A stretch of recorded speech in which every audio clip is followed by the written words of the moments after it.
Hey guys, welcome back to the WODdoc Project 365, episode 1267. Guys, if you're following along on YouTube, jump on over to WODdoc.com. Check out all of our full-length episodes. That's where we house them. We've been doing a bunch of stuff on shoulder stability over the last couple of days. We started part one of Scap stability. And I love all the band stuff. I had some questions come into my inbox about what about bands, scap attack or crossover symmetry, all great things. These are for the people that don't have those things, right? So if you have the scap jack, scap attack, crossover symmetry, awesome, use them, love them, all right? But if you don't, these are some things some techniques, some ways to approach it without those things, all right? So today what we do is we have a shoe, okay?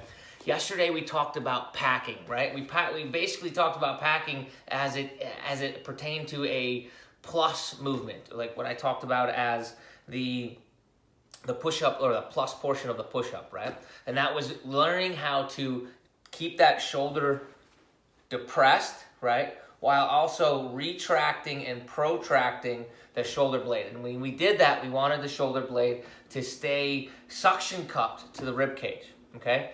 Now what we're going to do is we're going to add an element of adduction, right? Horizontal abduction, adduction, okay? So we're basically going to have you do this.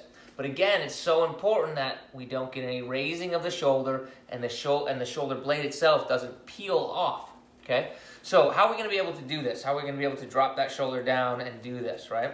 What we're going to do here is we're just going to lay onto our back, and that's where the shoe comes in. Lay onto our back. You can start with just holding the shoe itself, right?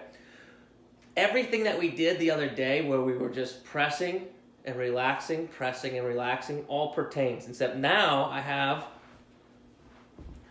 my left foot up as well, right? Left arm, left foot. I'm going to keep the shoulder and hip connected, okay? I'm going to drive my body up as the shoulder and hip stays connected. I'm going to drive my body up.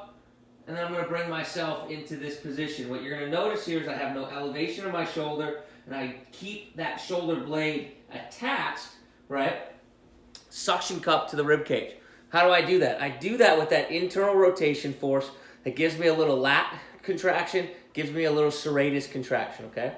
So when we start out, it's really good just to hold the shoe itself, okay? But the idea is to keep everything level here, right? So if I'm just holding the shoe itself, and I start to move my arm into a direction that's not vertical, I can hold on to it. But if I go ahead and take now the top of my hand, you can see now it's hard for me to stabilize it, and it can fall off pretty easily.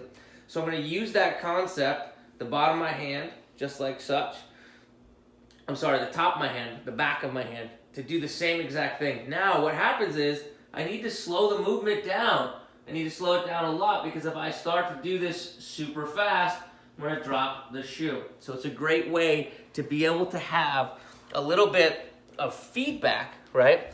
And doing this exercise. It doesn't have to be done with a whole bunch of weight, at least not initially. And then of course, after you do it with the shoe, after you can allow yourself to bring your body to that 90-degree position. Let me show you guys an angle like this so you can see where it gets to. As I start to drive up, right, my hip and shoulder stay connected. My arm is internally rotated like that. I'm bringing the pinky in, and my shoulder's depressed. As I go ahead and drive, I want you guys to be able to see. I have to keep this vertical, right, and I'm keeping my whole body at 90 degrees. Okay, so what would happen though is the tendency is to allow my hand to drift forward. Okay, in this case, my shoe falls off. No big deal, all right? And that's exactly the point. If you start doing this with a bunch of weight before you have the technique down with using just the feedback mechanism, that's where we get ourselves in trouble. Nothing's gonna happen if I drop the shoe on the ground. But if I drop a kettlebell onto my head or my shoulder or something like that, I could cause an injury. So get this grooved in with no weight before you get it grooved in, and then go ahead and build up some weight. We wanna be able to get in that rep range of somewhere around 2 sets of 15, all right? Questions, comments, please post them below, guys. And until tomorrow, oh, by the way, only 2 more days till Christmas, awesome, right? Send out a little bit of love to one of your family members that you haven't talked to recently, all right? It's always good to share love around the holidays, so send some love. And guys, until tomorrow, we are optimizing function to optimize performance.